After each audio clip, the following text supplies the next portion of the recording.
Well, good morning, everybody. Good morning, everybody. Welcome to another episode of The Morning Glow. Welcome to another episode of The Morning Glow. Got a great broadcast lineup for you this morning. Got an absolutely amazing broadcast lineup for you this morning. Got a topic. The phone lines are jumping off the roof. The phone lines are jumping off the roof. Good morning, Captain Leonard. Good morning, sir. How you doing this morning? Good morning, Raheem. The Morning Glow family. Hey, Leonard, you getting some snow? Where you at? No. Man, it was snowing. It was snowing like crazy. I had to pull over a couple of times. It was snowing over on this side over here, man. My wife. Hey, what's snowing there? All right. Hey, what's snowing there? All right. Man, look here. It was snowing. It was snowing cats and dogs.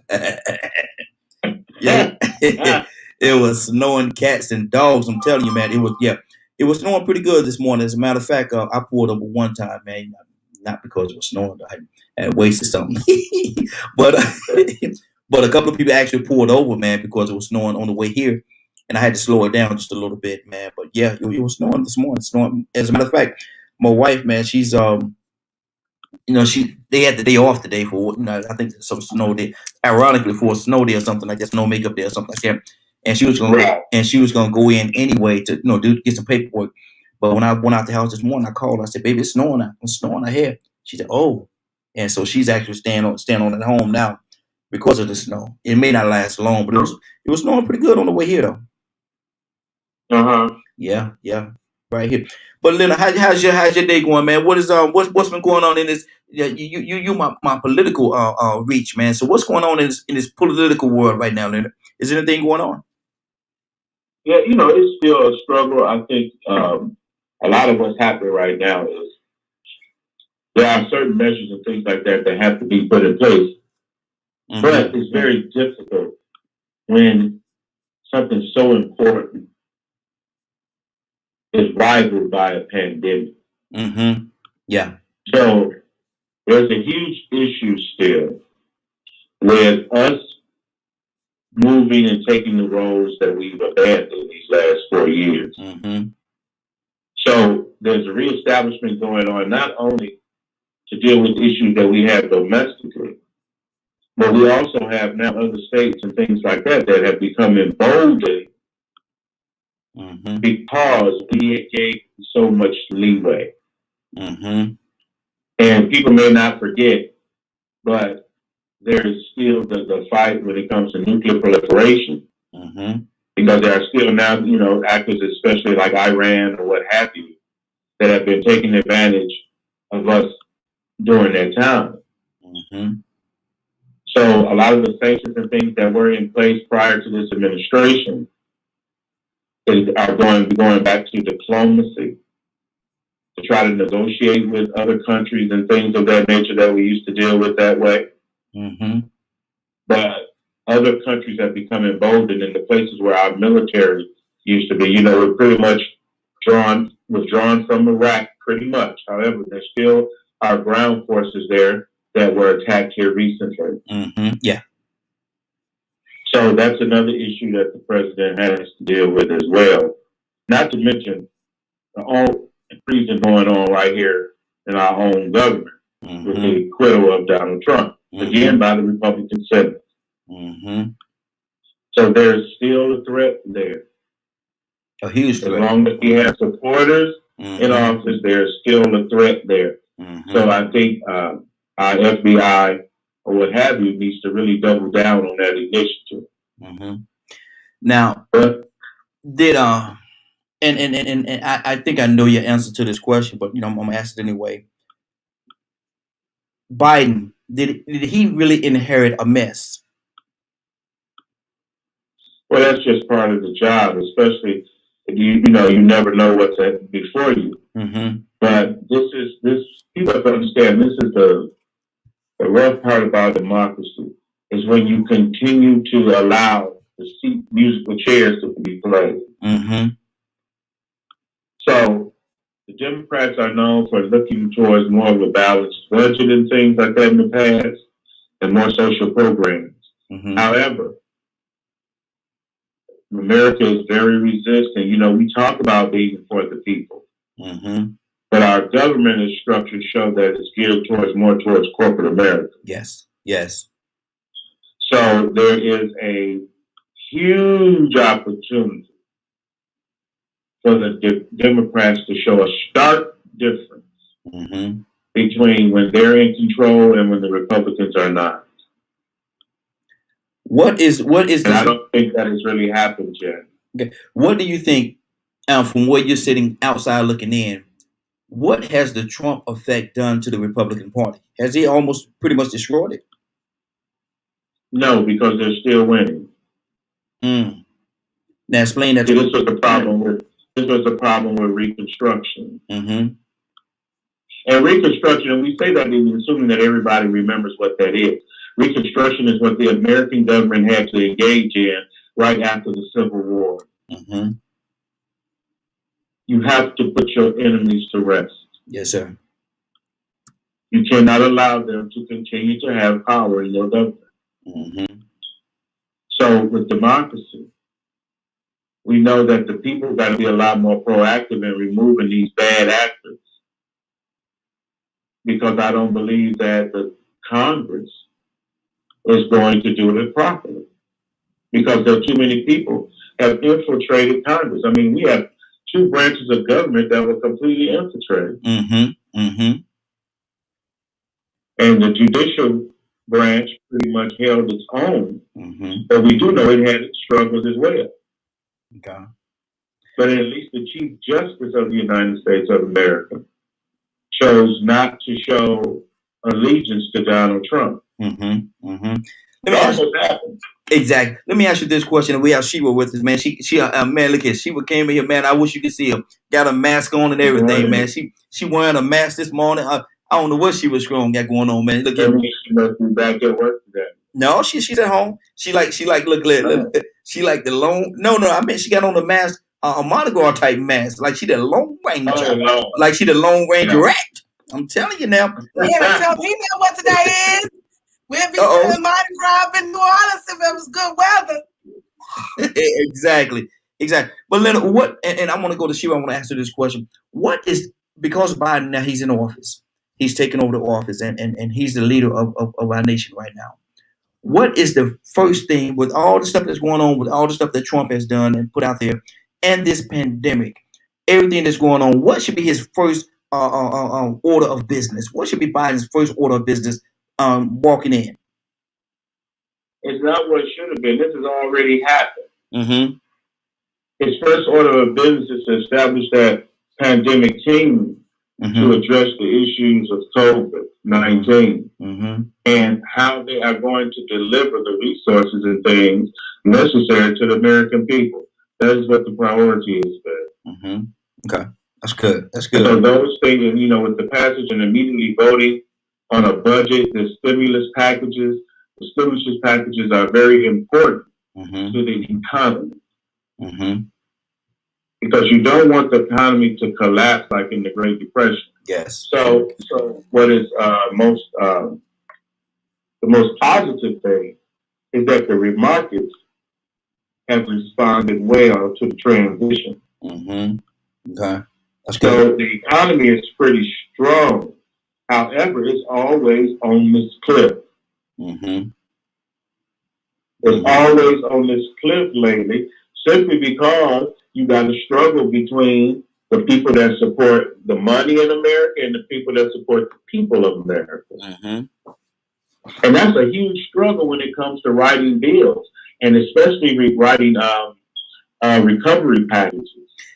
Well, then, do people really know, the average person, do they know where that divide is, separating the money and separating the people? Yeah, and that I think that's a part of our issue right there.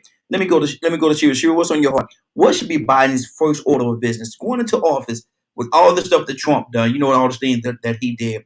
Now Biden's in office. What should be his first order of business? I'm like Leonard. I think that Biden and I came out the gate. And I'm sorry. Good morning, Shira. Good morning. I'm sorry. Good morning, Glow. Hey, Mr. Leonard.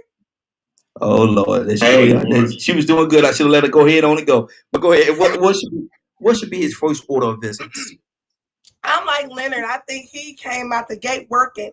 Like he didn't even take no time to enjoy or relish in his victory. He began to work immediately to help the pandemic, the COVID-19 pandemic.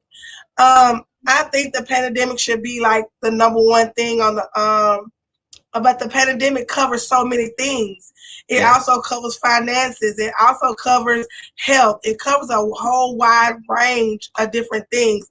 You have to look at Medicaid and Medicare as a system. You have to look at how people are going to be tested, those that can't afford to be tested, because I work at a clinic, and to be tested for COVID without insurance is between $55 and $410 without insurance.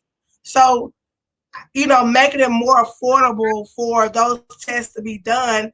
And you have some places that are doing them for free and different things like that. But I think that, COVID should be the goal.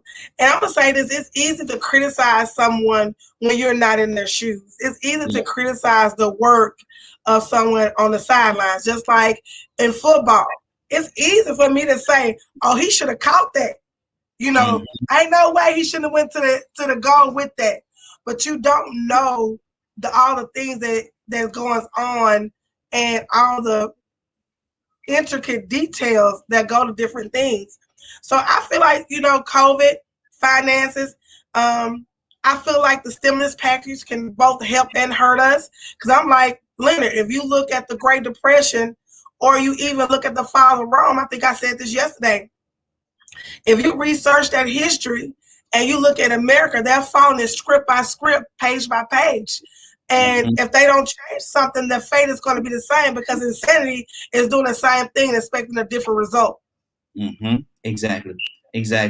Leonard, you was about to say something else. I'm sorry, I kind of cut you off there.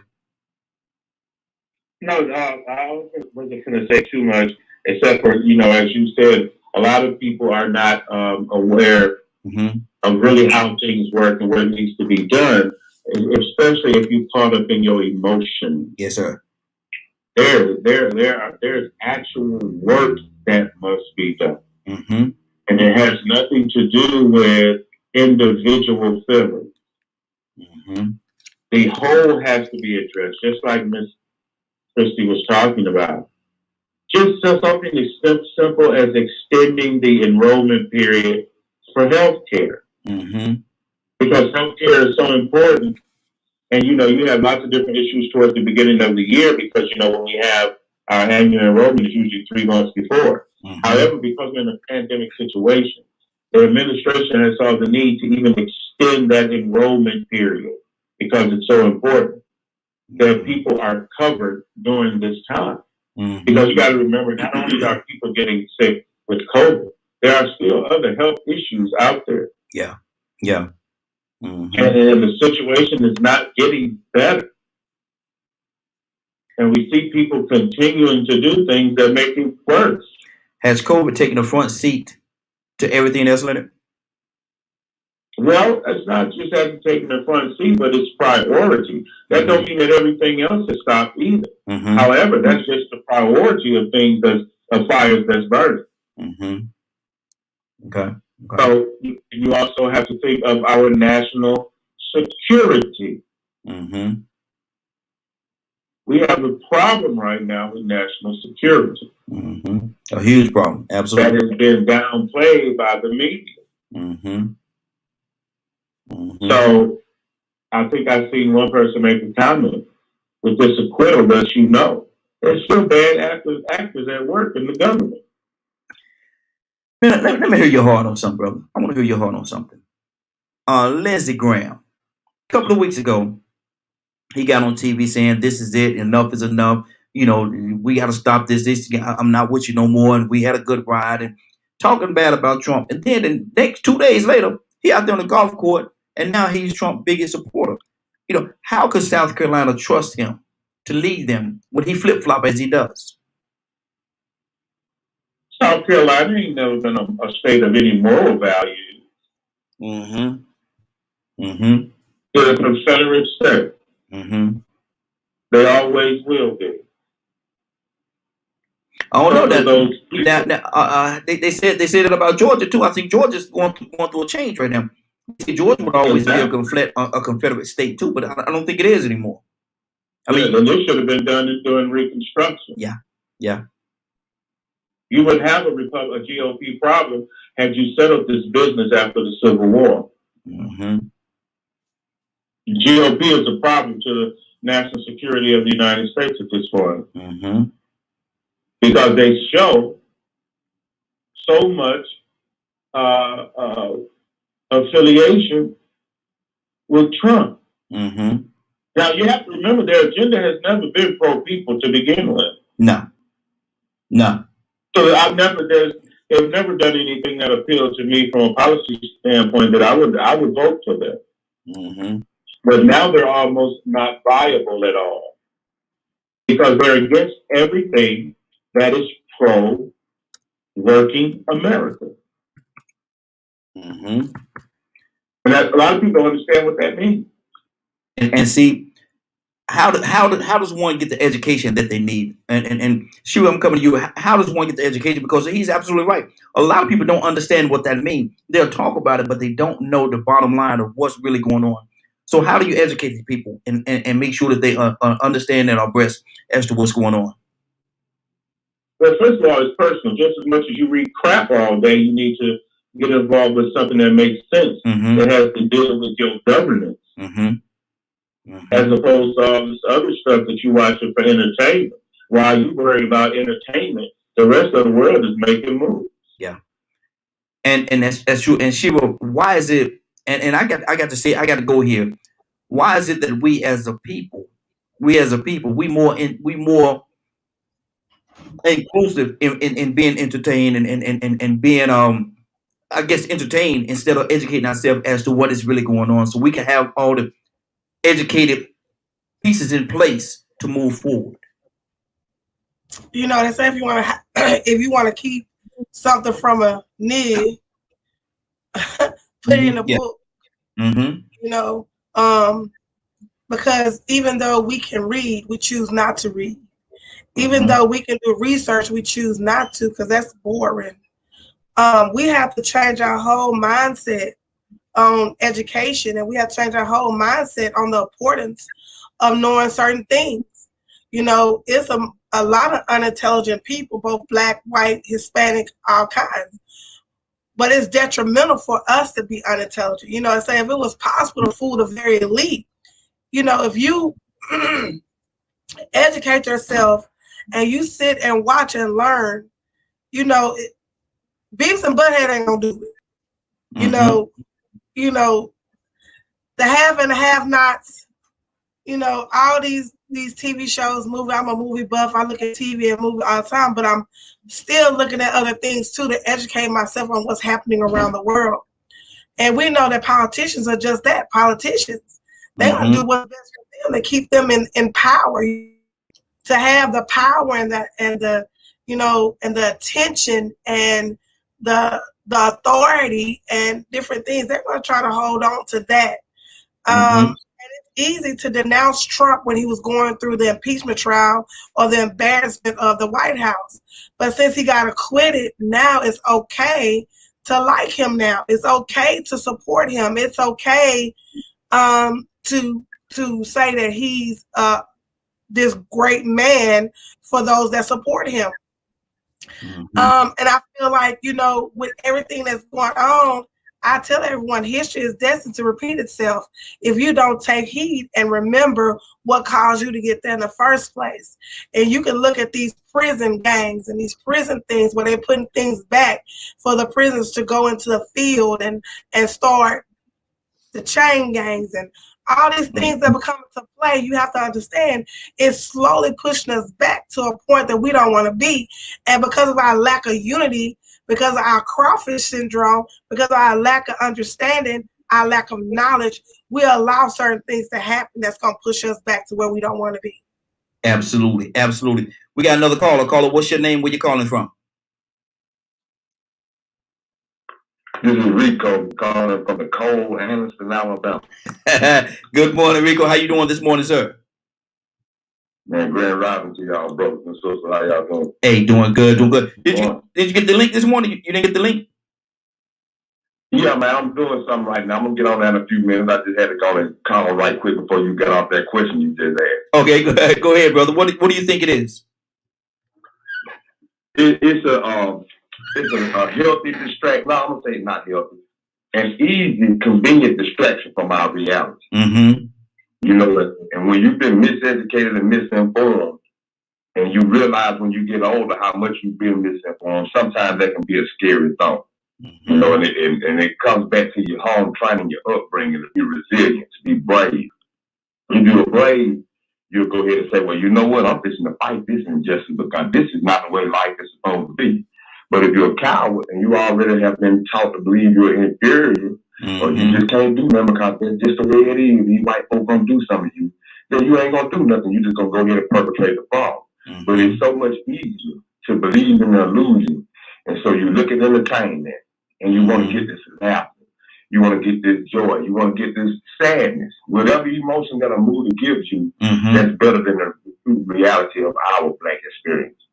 So it's so much easier for us to want to run toward entertainment and all kind of illusion, whether it's sensational, whether it's true, whether it's false. I mean, I put a post up the other day about how many times I posted about Fred Hampton, his age, COINTELPRO. You know, and I've been putting up stuff about Fred Hampton for years. I put stuff about Fred Hampton when the Marvel Black Panther came out. Mm-hmm. When everybody was putting on the Black Panther suits for the cartoon, just mixing them up together for being delusional. I was putting out information about Fred Hampton. But Fred Hampton's information isn't being received or taken in or recognized until it becomes entertainment. Mm-hmm. So I know, you know, I'm like, man, we don't really learn nothing unless somebody put it in a movie. Exactly. But the information is right there in our face to go find it. Not only the true information, because the movie gonna put a spin on it. Mm-hmm. Same thing in college. I did a essay on Malcolm X. Talked about his real name, him going to prison, him putting cocaine in his hair. So I was able to verify what was true and what was false via that autobiography. And Spike Lee's movie, I could tell what was false. But other people go and repeat everything from the movie instead of true history. Exactly. And what it is, Leonard, is so much easier for people to obtain it from a movie, and they may not even be getting the accurate narrative of it. They get the perspective of what that person is, and if that person don't have the accurate story, they're gonna put out only what they know. And so, unless or until we do the research ourselves, we can always be in the dark, Leonard. I mean, you have a point, but that is not a point anymore. Like I say, I'm a personal responsibility type of person. Mm-hmm. I can't hold Raheem responsible for things that I should know and find out for myself. Absolutely. Every story that somebody writes is written from their perspective. Mm-hmm. Mm-hmm. So I don't ever, well, they didn't do it right. No, they did it from their perspective. It's not about a right or wrong. Mm-hmm. Did they lie? Or did they just show the things that they found interesting? Mm-hmm.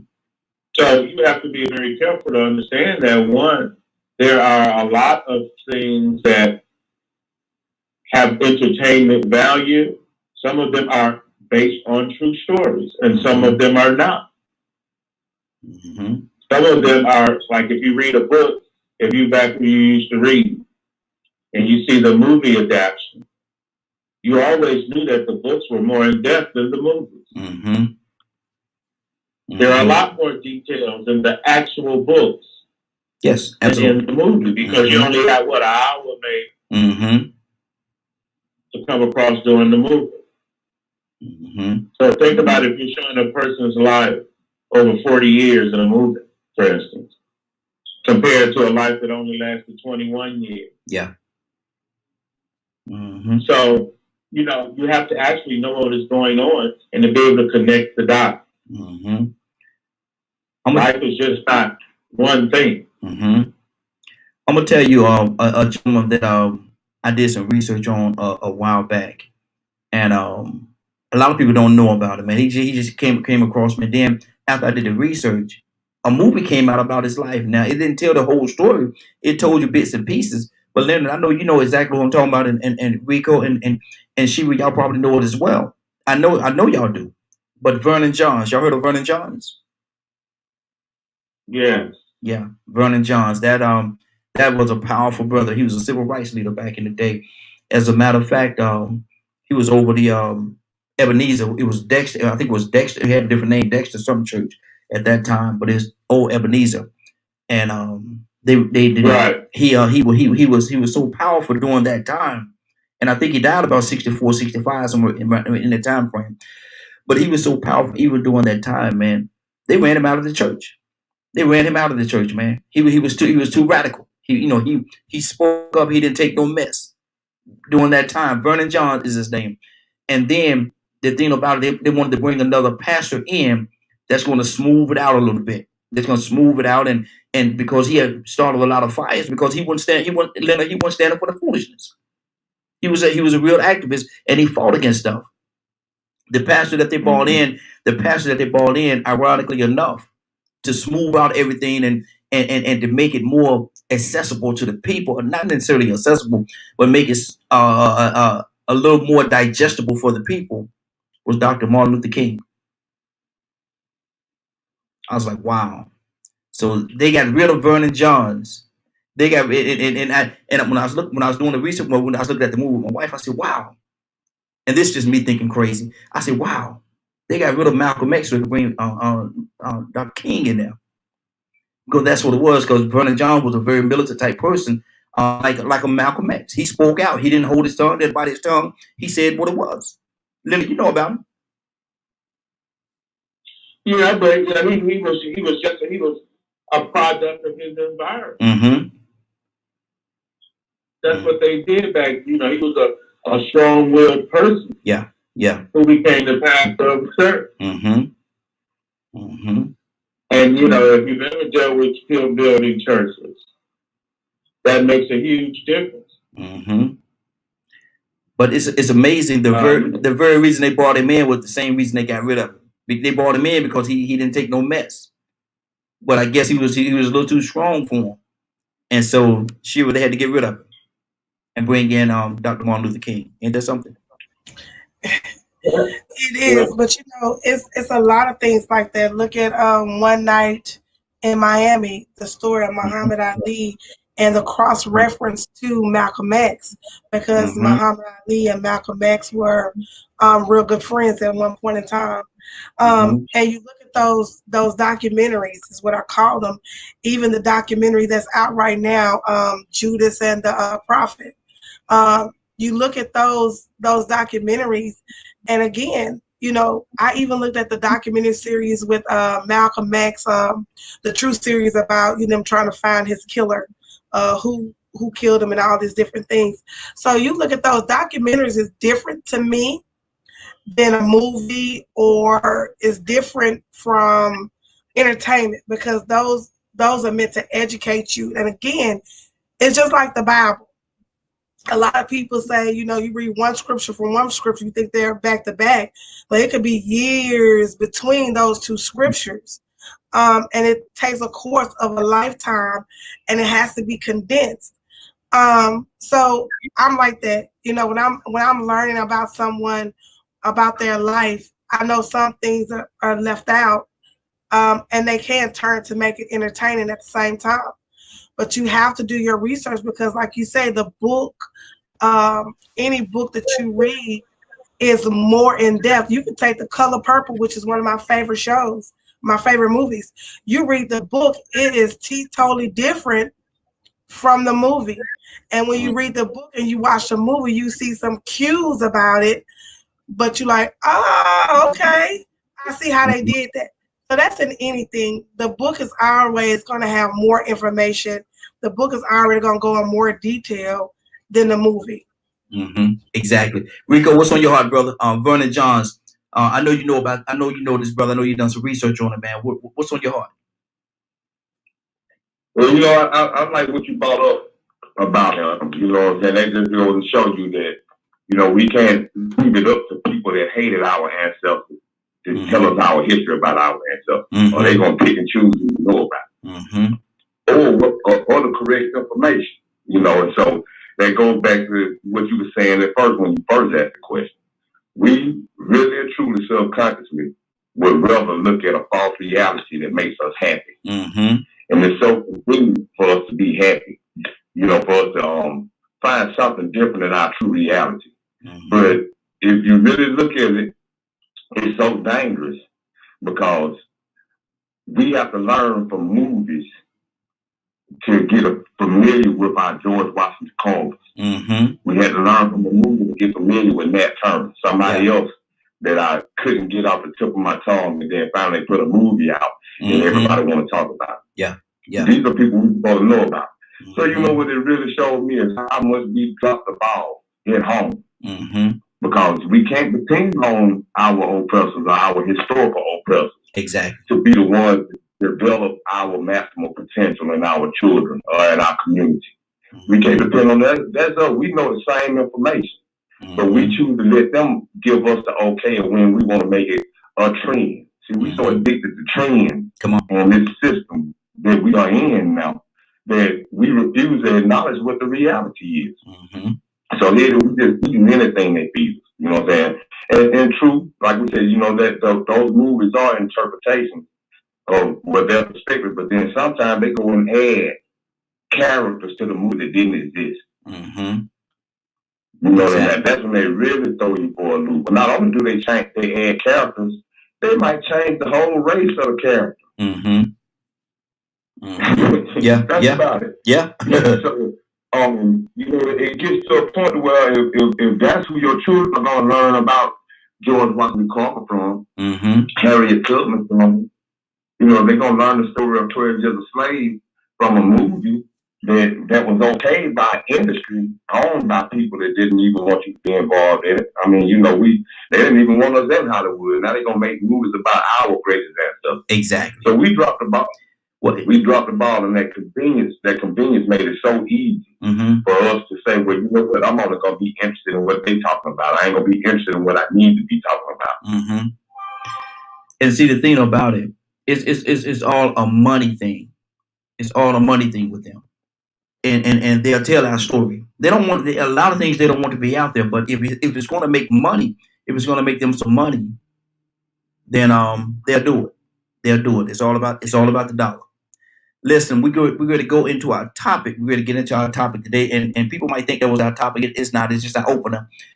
We open up with a topic. We're going to play a song right now. When we come back, we're going to get into this topic for the day. So y'all stay tuned. Share the broadcast, and I hope that if you don't mind, you will share the broadcast. But in the meantime, we're going to play this song by Winans Phase 2. Winans Phase 2, the young generation of the Winans. And the name of this song is Who Do You Love? Who Do You Love?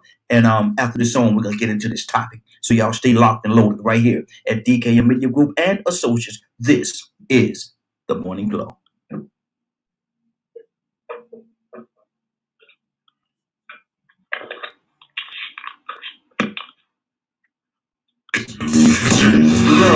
Everything around the dreaming. I'm selling my back to contract. Moving with my back, trying to trap the sack. But no way to teach you just another movie. Got so much better than that chatter in Jamaica. If you whatever and no paper that you could ever scrape by. But then enough when you roll with scrubs, you're black.